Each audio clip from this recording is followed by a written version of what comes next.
Penal menciona que cuando se incoa la acción penal debe haber un procedimiento expresamente señalado en la ley. La cuestión previa procede cuando el fiscal decide continuar con la investigación preparatoria omitiendo un requisito de proximidad expresamente previsto en la ley, y si el órgano jurisdiccional lo declara fundado se anulará todo el actuado.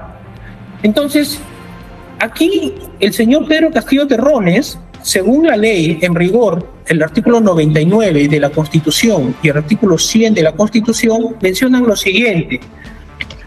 Corresponde a la Comisión Permanente, artículo 99, acusar ante el Congreso al presidente de la República, los demás representantes del Congreso, a los ministros de Estado, etc. Y el artículo 100 menciona, corresponde al Congreso, sin participación de la Comisión Permanente, suspender o no al funcionario acusado o inhabilitarlo para el ejercicio de la función pública hasta 10 años. Segundo párrafo dice, el acusado tiene derecho en este trámite a la defensa por sí mismo, con asistencia de su abogado ante la Comisión Permanente y ante el Pleno. En caso de resolución acusatoria de contenido penal, el fiscal de la Nación formula denuncia ante la Corte Suprema, la sentencia absolutoria de la Corte Suprema devuelve al acusado su derecho político, los términos de denuncia fiscal y el auto apertorio no pueden exceder ni los términos de la acusación del Congreso. Luego, el artículo 89 del reglamento del Congreso, artículo 89A, señala el procedimiento de vacancia. Y señala el procedimiento de vacancia del presidente de la República por la causa prevista en el inciso 2, artículo 113, señala el pedido de vacancia se hace con una moción del día, firmada por no menos el 20% del número legal de congresistas. Esto implica que debe ser por escrito, con el 20% de congresistas, vale decir 26, precisando los fundamentos de hecho y derecho. B.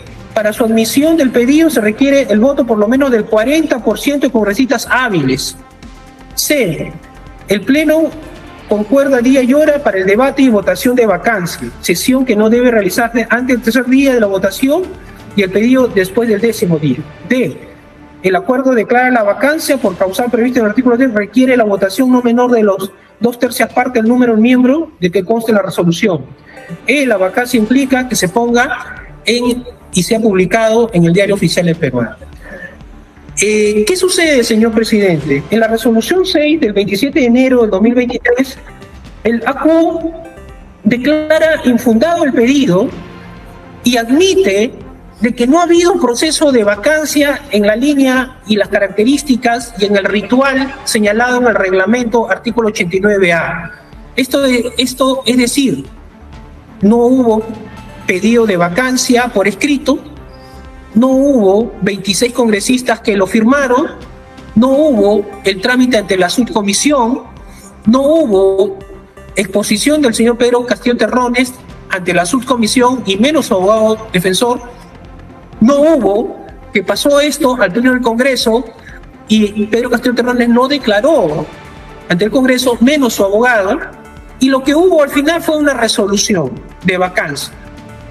Entonces, el juez, el ACUO, admite y dice, es cierto, no ha habido ese procedimiento porque se trató de un caso de flagrancia del 7 de diciembre del 2022.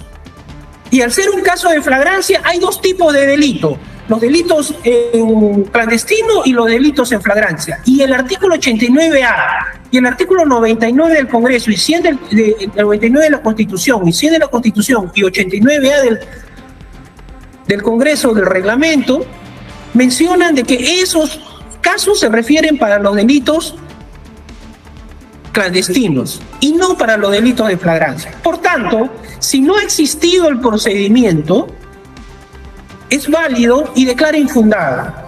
Pero agrega más el juez, el ACU, y señala de que la Corte Suprema ya se ha pronunciado al respecto. Y eso está en el considerando 12 de la resolución venida en alzada, y dice que ya hay una resolución de la Corte Suprema, la apelación 256-2022, Suprema de la flagrancia delictiva y la urgencia. Se erigen criterios de factores sólidos para considerar no solo que el derecho de defensa no se afectó, sino que no se presentaba el supuesto de hecho que habilitaba un procedimiento de constitucional en los términos previstos en el artículo 89 del reglamento, al no al no tratarse un delito clandestino que requiere actuaciones de averiguación y esclarecimientos previos de la decisión del Congreso. Entonces, el juez acepta que no se hizo el procedimiento del artículo 89A. El juez acepta que no hubo moción escrita con 26 congresistas. El juez acepta que esa moción escrita no pasó a la subcomisión. El juez acepta que en la subcomisión Pedro Castillo Terrones no tuvo derecho a la defensa, no declaró. El juez acepta que de la subcomisión debió haber pasado al plenario, y en el plenario Pedro Castillo no declaró y no tuvo el derecho a la defensa. El juez lo acepta, dice efectivamente ese procedimiento no ha sucedido. ¿Y saben por qué? Dice el juez, porque acá hay dos tipos de delitos, los delitos en clandestinos y los delitos en flagrancia. Y ya la Corte Suprema, en el recurso de apelación 256-2022, ha hecho esa diferencia.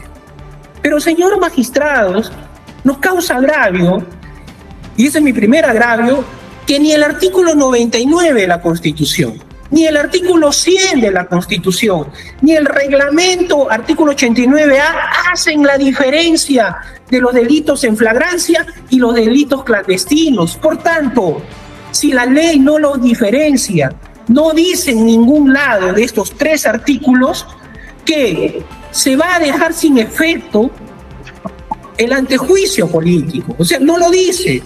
Por tanto, el razonamiento del juez, el acuo, no tiene base jurídica.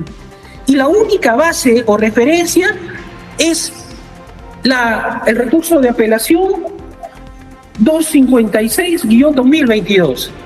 Y en ese caso se le dijo al señor José Pedro Castillo Terrones que el día 7 de diciembre era un caso que no había nada que probar, que todo ya estaba dicho y que ya el señor no tenía derecho a nada, ni tenía derecho a la defensa, ni a ser escuchado, ni nada. Entonces, en rigor, adjetivo calificativo que usó el maestro Zaffaroni, era un juicio inútil. Sin embargo, olvida el juez que existe en el Código Penal el delito imposible señalado en el artículo 17 del Código Penal, aquel que hace maniobras abortivas a una mujer no encinta, o aquel que quiere matar a su enemigo con un vaso de agua haciendo inocuo la acción. Y aquí también se olvida, señor, de que, y nos dice de que no hay ningún derecho a la defensa que sea vulnerado cuando a Castillo Terrones no lo pasan a la subcomisión y no lo pasan al Congreso. Y se olvida que fueron 4 personas que estuvieron ese día y que se abrió proceso. Pedro Castillo Terrones, Roberto Sánchez, Bexi y Willy Huertas.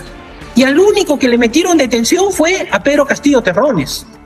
Y a los otros 3, hasta el día de hoy, no se ha abierto. Y esos otros 3 que eran ministros, a esos otros 3 le hicieron el proceso del antejuicio.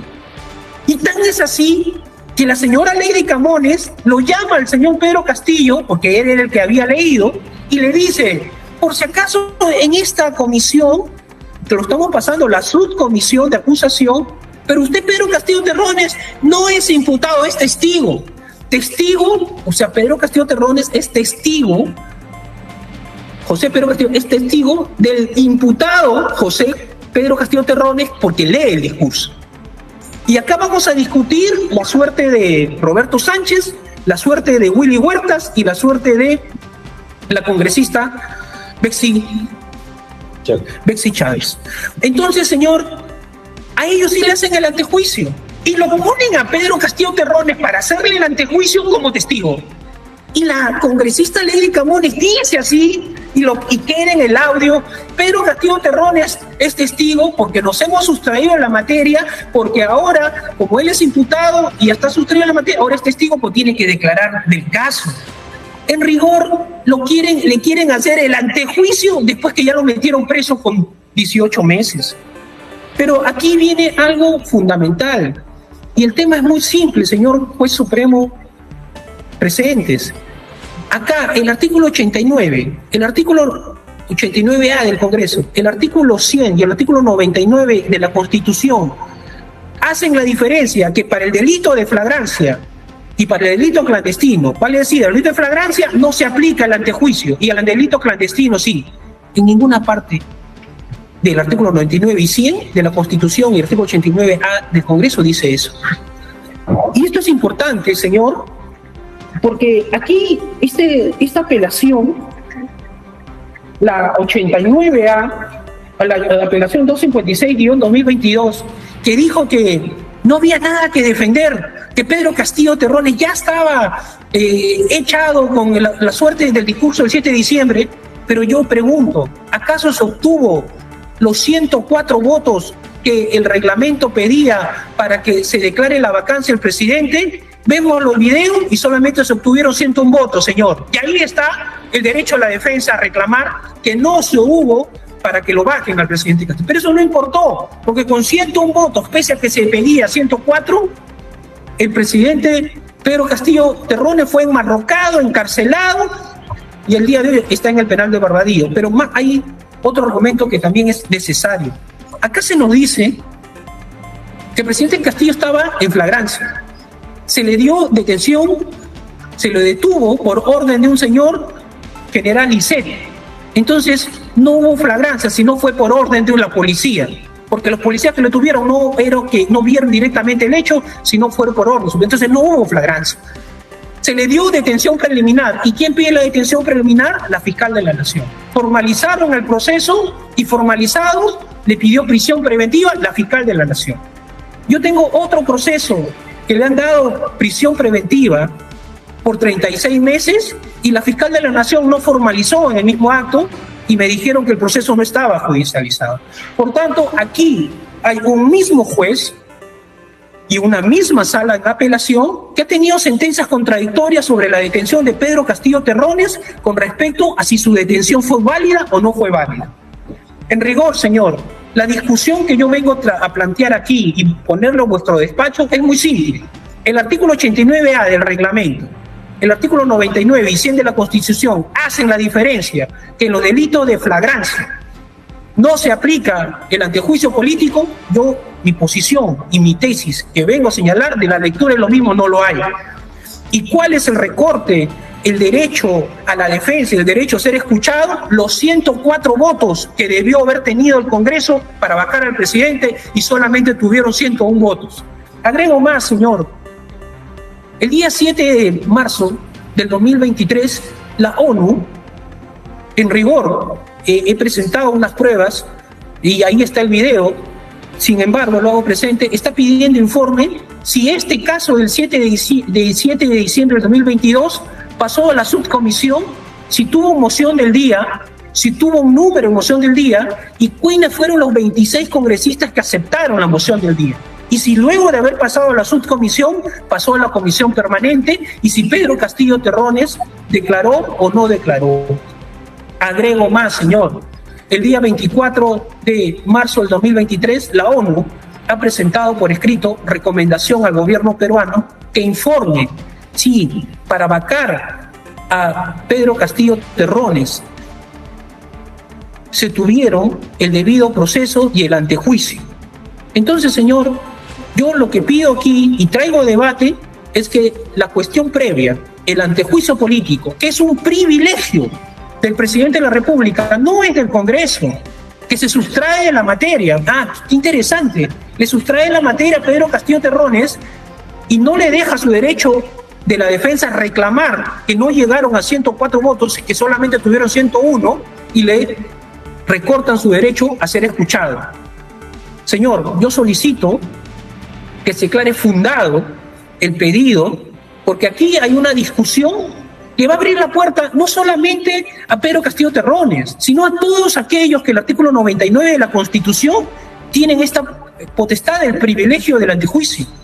Porque si ustedes abren esa puerta, esa jurisprudencia que no está en la ley y van a señalar que en flagrancia se aplica, no se aplica, en el clandestino sí se aplica, cosa que no dice la ley, eso va a ser el Perú del futuro. Y todos aquellos que son los aforados, señalados en la Constitución, en primer lugar, el presidente de la República, los miembros del Tribunal Constitucional, los miembros de los jueces supremos, los fiscales supremos y toda la relación que señala el artículo 99, van a seguir esa línea. Y esa línea, señor, no es la que ha señalado ni el artículo 99, ni 100, ni el artículo 89A de la Constitución. Termino con lo siguiente. Se me ha notificado una resolución y nos señalan y dicen el ritual seguido para juzgar a un presidente de la República se ha seguido. Yo pregunto, en este caso, el ritual del 89A se ha seguido. Yo pregunto, la moción escrita con número, ¿existe el número para vacarlo presidente el 7 de diciembre? Y la respuesta es que no. ¿Existe el nombre, los 26 congresistas que aceptaron la moción escrita? La respuesta es que no. ¿Existe la disposición que pasó a la subcomisión para el 7 de diciembre y que Pedro Castillo tenía 3 días como mínimo para defenderse? La respuesta es que no. ¿Y eso pasó al Congreso? La respuesta es que no. Y el antejuicio político es un privilegio del presidente, no es del Congreso. Eso ha sido señalado en la sentencia 06 del Tribunal Constitucional, en el cual se determina que no es una potestad del Congreso, si es una garantía constitucional del presidente y de todos los aforados señalados en el artículo 99 de la Constitución Política. Yo pido justicia, declaro que se declare fundado la cuestión previa, se revoque el auto venía en alzada y se ordene la inmediata libertad en este proceso al señor Pedro Castillo Terrones. Es justicia que espero alcanzar, señor presidente. Gracias. Señor abogado, usted ha presentado un informe jurídico, un dictamen jurídico del doctor Eugenio Raúl Zaffaroni, ¿correcto? En efecto. A ver, por favor, haga usted un resumen puntual de lo que dice el doctor Zaffaroni para ilustración de la sala, por favor. En primer lugar, el doctor Zaffaroni parte de una premisa. Este era un delito del 7 de diciembre, una detención en flagrancia. Vamos a partir por ahí. ¿Qué hizo Pedro Castillo Terrones? Leyó un discurso, ordenó el cierre del Congreso y de instituciones. Lo hizo, sí. Y después de eso, ¿qué más hubo? ¿Qué dice el tipo penal de rebelión, conspiración, abuso de autoridad contra la tranquilidad pública? Que se levanten armas. Y el señor Pedro Castillo Terrones, según la Fiscalía, ¿a dónde se iba? A la Embajada de México. ¿Acaso en la Embajada de México estaban las armas? ¿Quién fue o alguien ha levantado una arma, ha disparado, ha detenido a alguien, ha tomado una institución? La respuesta es que a nadie. Pedro Castillo Terrones leyó un discurso, sí, pero lo hizo y nunca dañó el bien jurídico tutelado y nunca se levantó en armas. Entonces, lo que ha dicho y ha hecho Pedro Castillo Terrones el 7 de diciembre fue una proclama de un líder de izquierda ante un Congreso que lo atacaba sin cesar, ante una prensa que le había... ¿Eso dice Zaffaroni? Zaffaroni también hace referencia. ¿Dice eso Zaffaroni? Zaffaroni hace referencia. No busca cosas que no dice. Yo le pido que haga usted objetivamente un resumen del planteamiento del maestro Zaffaroni. Eso queremos. El planteamiento del maestro Zaffaroni es que no hubo el delito de rebelión en la línea de que la lectura de un discurso estaría en el delito posible en la tentativa. ¿Qué más ha dicho? ¿Qué más ha dicho? ¿Algo más relevante en este caso? ¿Cuál más? Hay líderes de izquierda que toman posiciones y que tienen decisiones, pero que estas son meros argumentos que se determinan y no constituyen delito. Eso es lo que hemos hecho. Eso es lo nuclear del amicus que ha presentado el señor doctor Zaffaroni, ¿correcto? En efecto, señor. Que el hecho y que no ha habido antejuicio político, señor. Correcto, se tiene presente para los efectos del análisis correspondiente. Tiene el uso de la palabra la señora fiscal adjunta suprema, la doctora Silvia Isaac Ramos. Muchas gracias, señor presidente. Muy buenos días con todos. De acuerdo a los fundamentos de agravio planteados por parte de la defensa técnica, al respecto, es menester establecer en primer término que estos fundamentos por los cuales se pretende plantear la presente incidencia ya fueron analizados y finalmente resueltos por su digna sala mediante la resolución que resolvió el recurso de apelación de prisión preventiva número 256 interpuesta por José Pedro Castillo Terrones. Nosotros insistimos en ello. Sin perjuicio de lo antes señalado, corresponde a esta Fiscalía Suprema Penal especializada plantear los siguientes fundamentos respecto a lo recurrido. Respecto al antejuicio que alega la defensa técnica, debemos de señalar que el Congreso de la República emitió la resolución número 002-2022-2023 de fecha 12 de diciembre del 2022, mediante la cual resuelve levantar la prerrogativa de antejuicio a Pedro Castillo Terrones, como consecuencia que la conducta ilícita han sido cometidos en flagrancia. En relación al término, levantó la prerrogativa de antejuicio que alega la defensa que contraviene en lo establecido por la Constitución. Debemos precisar que no se vulnera de modo alguno la norma constitucional, ya que lo que busca el antejuicio político es justamente levantarle el fuero al funcionario público por la presunta comisión de un delito de función, como ocurrió en el presente caso. En cuanto a la supuesta contradicción al artículo 89 del reglamento del Congreso, al respecto debemos de señalar que dicha reglamentación no está diseñada para su actuación en un delito de flagrancia, situación legal inusitada y excepcional con un peligro concreto de fuga del agente inmediatamente después de haber perpetrado el ilícito penal. Criterio que también es de recibo por parte de su digna sala, quien al recurso de apelación en su fundamento quinto, numeral 11, señala lo siguiente: ante la evidencia del hecho y el peligro de fuga, permite un trámite acelerado de defensa del ordenamiento constitucional afectado por la conducta delictiva del investigado.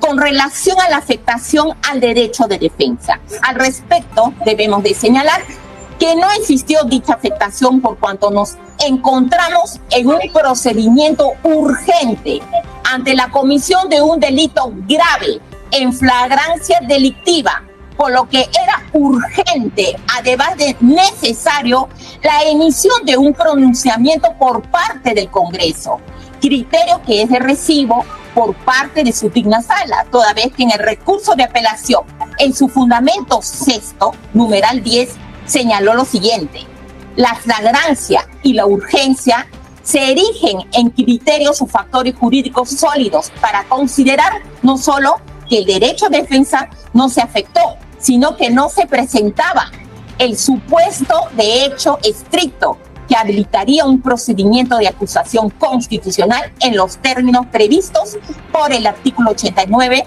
del reglamento del Congreso, al no tratarse de un delito clandestino, que requeriría de actuaciones de averiguación y esclarecimiento previos a la decisión del Congreso.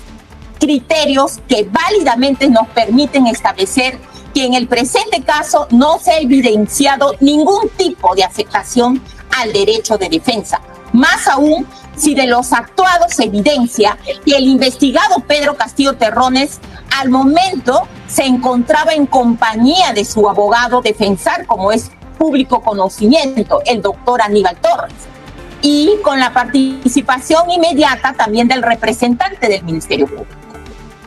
Con respecto al pronunciamiento de una sentencia de la Corte Suprema de Justicia de Argentina que hace alusión a la defensa técnica, debemos de señalar que dicha sentencia extranjera se trata de una sentencia Balbín de fecha 26 de junio de 1950, la cual no ha sido citada por el juez supremo en el auto que resuelve la cuestión previa recurrida, por lo que no corresponde en este procedimiento incidental el cuestionamiento de una resolución judicial emitida en el marco de otro procedimiento. Respecto al análisis del artículo 89 del reglamento del Congreso, al respecto debemos de señalar que el artículo 89 del reglamento del Congreso no es aplicación directa por cuanto no nos encontramos ante un delito clandestino que deba requerir actuaciones de averiguación y esclarecimientos previos a la decisión del Congreso, sino que nos encontramos ante una situación especial de flagrancia delictiva que permitía un trámite acelerado de defensa del ordenamiento constitucional afectado por la conducta delictiva del investigado. Es por ello que en aplicación al artículo 2, numeral 24, literal F, se puso de la Constitución, se puso a disposición al detenido Pedro Castillo ante la autoridad judicial dentro del plazo establecido constitucionalmente. Respecto a la sentencia del caso Fujimori, donde se requiere antejuicio político como cuestión previa al proceso penal. En ese sentido, debemos señalar que el antejuicio en el presente caso sí existió y concluyó con la emisión de la resolución número 002-2022-2023, procedimiento efectuado al amparo de la norma constitucional y emitido por la situación de flagrancia delictiva del caso. Por estas consideraciones, este Ministerio Público solicita muy respetuosamente a vuestra Sala Suprema se confirme la resolución venida en grado. Muy bien. La señorita abogada delegada de la Procuraduría General del Estado. Con su venia, señor magistrado, muy buenos días, señor presidente de la sala, a todos los integrantes de la sala penal permanente, muy buenos días, señora fiscal, señores abogados presentes todos. Muy buenos días, con su venia, señor magistrado. Procederemos a realizar los argumentos de la Procuraduría General del Estado, iniciando, señor magistrado, con nuestra pretensión, que es que se confirme la resolución impugnada en todos sus extremos al haberse iniciado el proceso penal de conformidad con lo establecido en la norma procesal penal, al haber existido una resolución autoritativa del Congreso de la República habilitando la formación de causa penal. Procediendo en este caso, señor magistrado, a realizar los fundamentos de hecho y de derecho que sustentan nuestra pretensión. Primero, señor magistrado, queremos hacer una síntesis, o en todo caso establecer o delimitar cuál ha sido el petitorio de la defensa.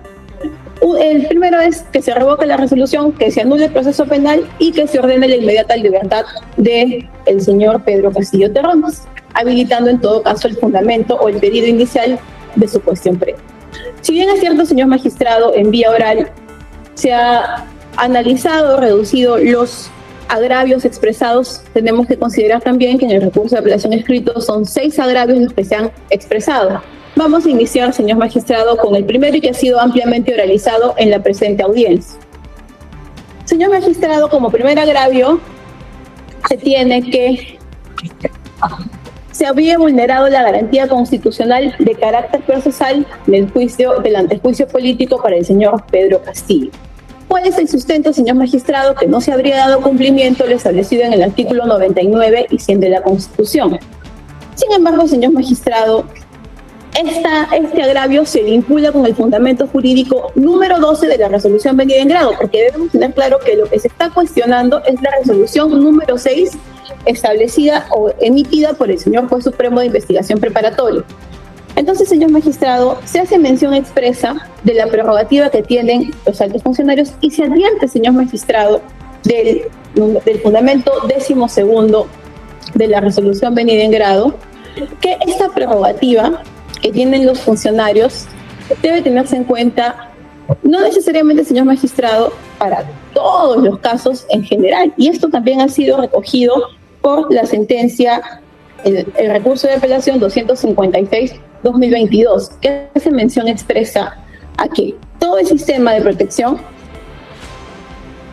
lo señala de manera textual, todo el sistema de protección para altos funcionarios se diseñó para situaciones esperadas o generales, no para situaciones inusitadas y excepcionales como es el caso de flagrancia delictiva, más aún en supuestos de atentado directo al orden constitucional y de peligros de fuga. Y me detengo en esto, señor magistrado, porque me parece sumamente importante, porque la Constitución nos pone en supuestos de normalidad constitucional.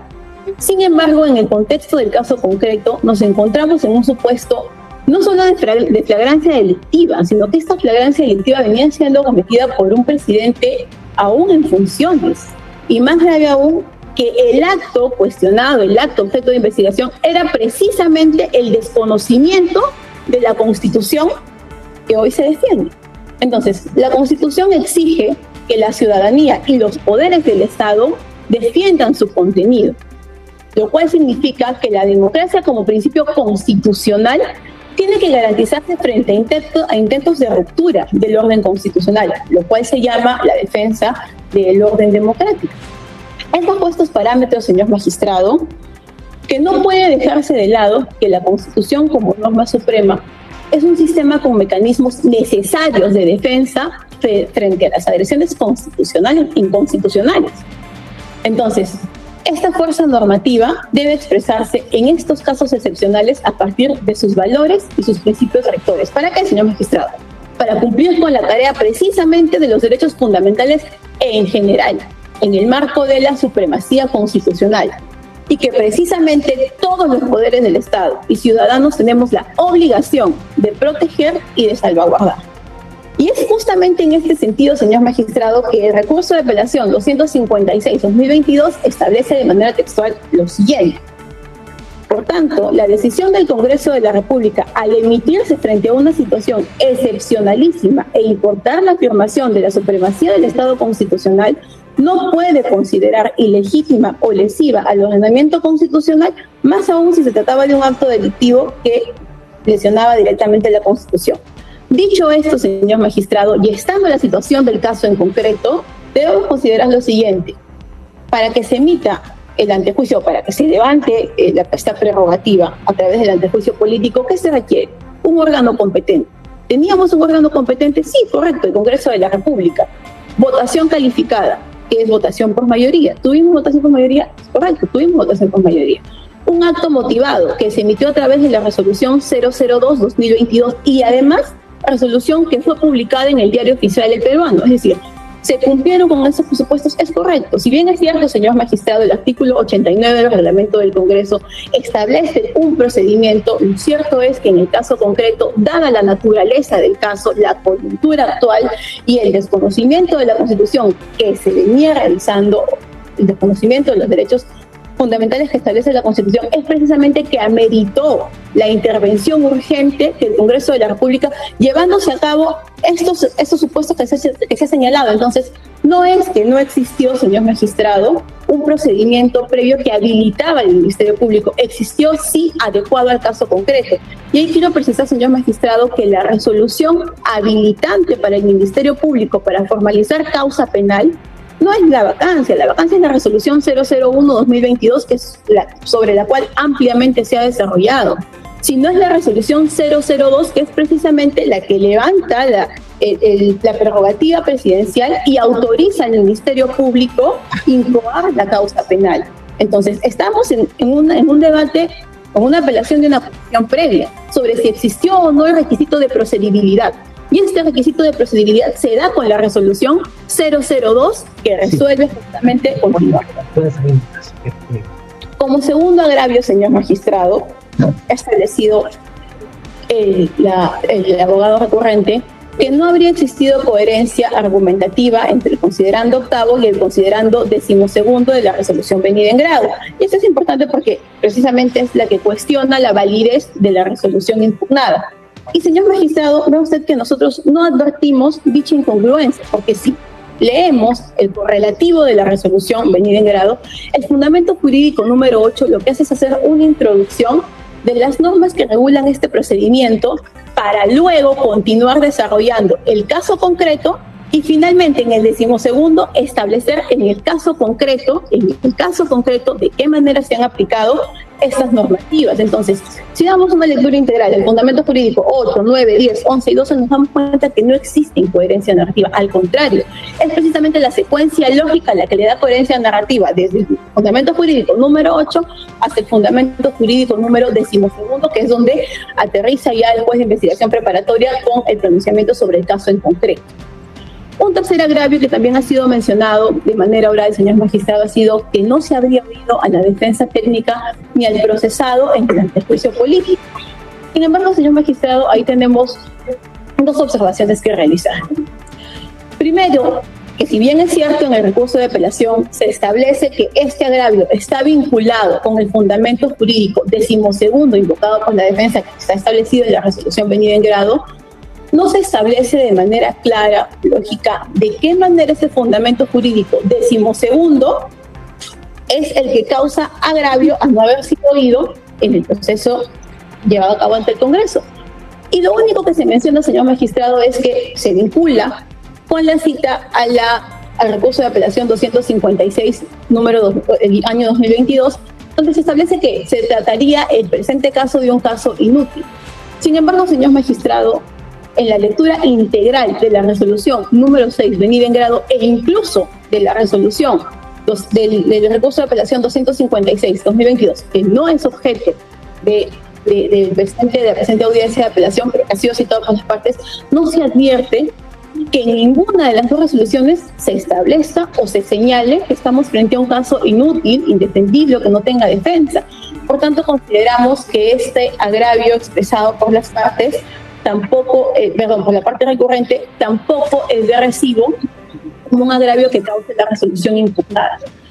Más aún, señor magistrado, es importante recalcar, como se hizo en la audiencia de primera instancia, y este ya es un segundo punto, que se cuestiona el derecho de defensa. Sin embargo, nos preguntamos, señor magistrado, de qué manera iba a ser escuchado el señor investigado en el Congreso, si precisamente su intervención se realiza cuando se dirigía a la Embajada de los Estados Unidos mexicanos. Entonces, mientras se llevaba a cabo la audiencia en el Congreso, el señor iba también a la Embajada de Estados Unidos mexicanos. ¿Cómo se pretende, en la realidad, que se haya escuchado al señor Pedro Castillo si él no estaba ni en su domicilio? Fue intervenido por la policía camino de la Embajada de los Estados Unidos mexicanos en un inicio, una ejecución del plan de fuga, porque es cierto, señor magistrado, y ya se tiene conocimiento que se dirigían a efectos de hacer efectivo un asilo político que incluso del cual ya goza su familia directa. Ahora, señor magistrado, se ha dicho en esta audiencia que estamos frente a un delito imposible. Frente a un delito imposible porque del retorno o de la ida del señor Castillo a la Embajada de los Estados Unidos mexicanos no podía levantarse en armas.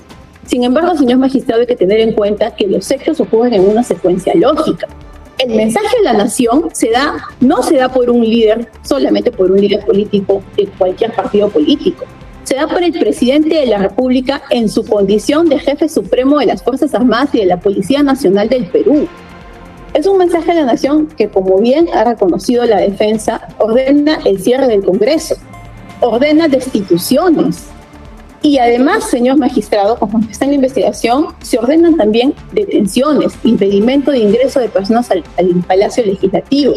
Entonces, señor magistrado, no estamos frente a un delito imposible, porque el distinto es que cuando se da ya la vacancia, inicia el plan de fuga.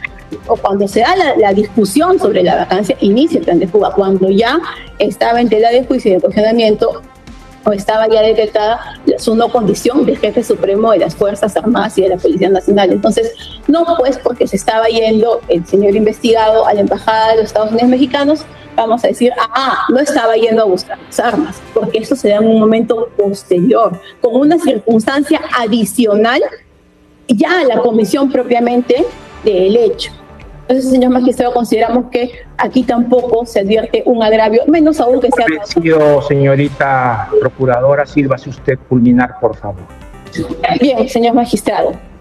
Finalmente, en relación a la sentencia de Argentina, como bien ya lo ha dicho la señorita fiscal, no es una sentencia que haya sido citada porque si tomamos en cuenta este caso Balbín, ha sido citado en el fundamento jurídico número 7 de la resolución o de la apelación 256. Y en la resolución venida en grado, lo que se cita de la resolución 256 es el fundamento jurídico número 9, señor magistrado. Entonces, no podemos hacer alusión a esta situación.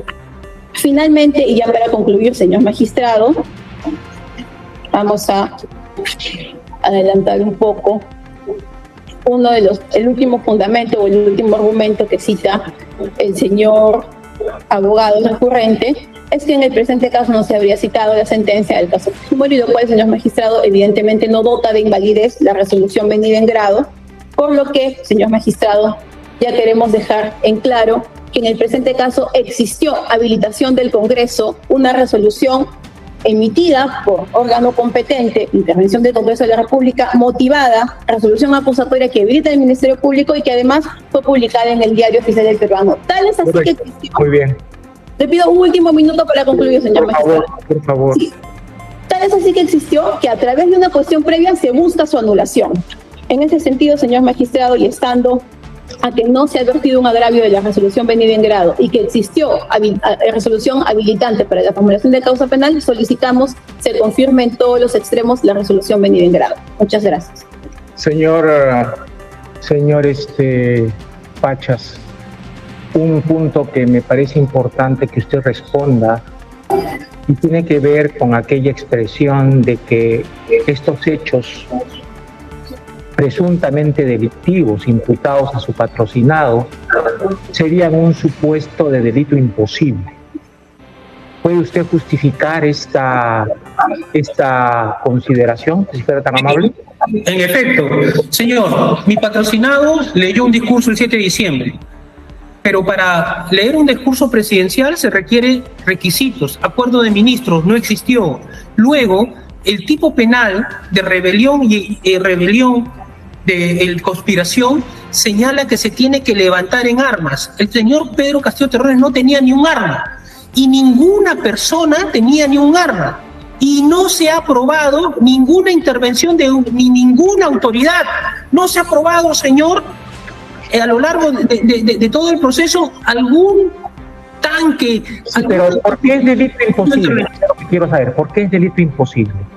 El delito imposible, señor, se da porque es una proclama, como cualquier persona se para frente al Palacio de Gobierno y dice yo quiero que este gobierno caiga, y como el solo hecho no va a caer, porque tiene que haber todo un aparato que lo haga detener o caer. En este caso y en rigor era el tema de las Fuerzas Armadas o de un soldado o de un policía o del propio Pedro Castillo Terrones que tenga un arma. Pedro Castillo Terrones no tuvo un arma, no tuvo un acuerdo de ministros, no tuvo apoyo de las Fuerzas Armadas ni policiales, no llamó a ningún militar ni policía para que se haga la acción. Nadie fue detenido, no se intervino ni el Congreso, ni el Poder Judicial, ninguna institución pública. Correcto. Muy bien. Por eso es imposible, señor. Y lo más importante es que él, según la Fiscalía, dice que Pedro Castillo Terrones se iba a la Embajada de México. Entonces, señor, si se va a la Embajada de México, según la Fiscalía, Pedro Castillo Terrones ahora va a dar respuesta a ello,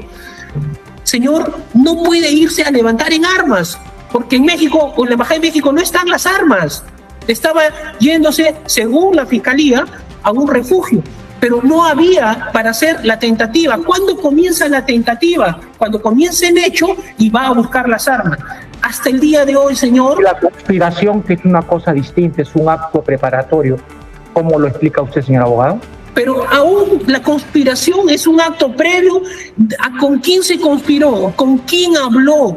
¿Dónde estaba el discurso? ¿Con quién había preparado para tomar las instalaciones del Congreso, tomar las instalaciones públicas? Entonces, por todo eso, considera de que es un delito en todo caso, porque es un tema de propuesta final, es imposible en todo caso, ¿no es cierto? Yo ya he presentado una excepción de naturaleza de acción en ese sentido. Eso se discutirá, pero me parecía importante porque también es nuclear en su exposición defensiva, ¿no? En efecto, señor, no solamente esto es importante porque tampoco se ha determinado en los elementos de hecho imputados a Castillo con quién se reunió previo o momentos antes, quién iba a tomar el Congreso, quién iba a tomar la Fiscalía, quién Correcto. iba a tomar. Ese plan tampoco existe. Eso se llama el acuerdo. Esos planes de reparto de roles. inexistentes. En efecto, señor. Muy bien, gracias. Ya, por último, derecho a última palabra, señor José Pedro Castillo Terrones, tiene usted el uso de palabra. Le ruego que sea concreto, preciso, para en el entendimiento de toda la ciudadanía que nos está escuchando. Siga usted, señor Castillo Terrones, siga usted, escuchamos. Señor presidente y estimados magistrados, muy buenos días. Permítame agregar algo. Es la primera vez en la historia del Perú que se detiene a un presidente en funciones sin antejuicio político. Yo, hasta este momento, no he renunciado a mi derecho al antejuicio político. Yo fui amenazado por la Policía Nacional para detenerme ilegalmente, apuntando con metralletas a mi hija que llevaba en mis brazos a la Embajada de Japón a dejar a mi familia. Embajada de México, no Japón, de México. No me estaba jugando. Correcto. Estaba yendo en el mismo cofre del despacho presidencial a dejar a mi familia por el horrible hostigamiento permanente que no podía soportar mi propio entorno familiar. Señores jueces, se dice que acá se está protegiendo la Constitución, pero se está protegiendo la Constitución violando la misma Constitución. porque no se respetó el derecho al antejuicio. Señores magistrados, con todo respeto, ¿qué pasaría si a ustedes los detienen arbitrariamente argumentando que han cometido un delito? Yo estaré hoy como hoy dando siempre la cara, porque creo importante decirle a esta sala que soy un preso político, porque el fondo de este episodio tiene un interés político. No quisiera pensar que la actitud de las autoridades en el Perú no podrían dar la razón, y no me podrían dar la razón, porque darme la razón sería reconocer que la Fiscalía de la Nación, el Congreso de la República, la Policía Nacional y el resto de autoridades se han equivocado. Estimados magistrados, estamos creando una inseguridad jurídica, no solamente a nivel nacional, sino a nivel internacional. Cualquier presidente en funciones puede ser detenido sin pasar antes por un juicio político. Concluyo haciendo un llamado y pidiendo la intervención de los organismos de derechos humanos, de la Organización de las Naciones Unidas, ya que en el Perú ni mi pueblo ni yo encontramos justicia. Muchas gracias, señor presidente. Muchas gracias, señores magistrados. Muy bien. Ha culminado esta audiencia. La resolución se dictará oportunamente. Buenos días a todas y a todos. Si te gusta estar al tanto de lo que sucede en Perú, no dudes en visitar Contigo Perú Noticias y suscribirte para recibir nuestras actualizaciones.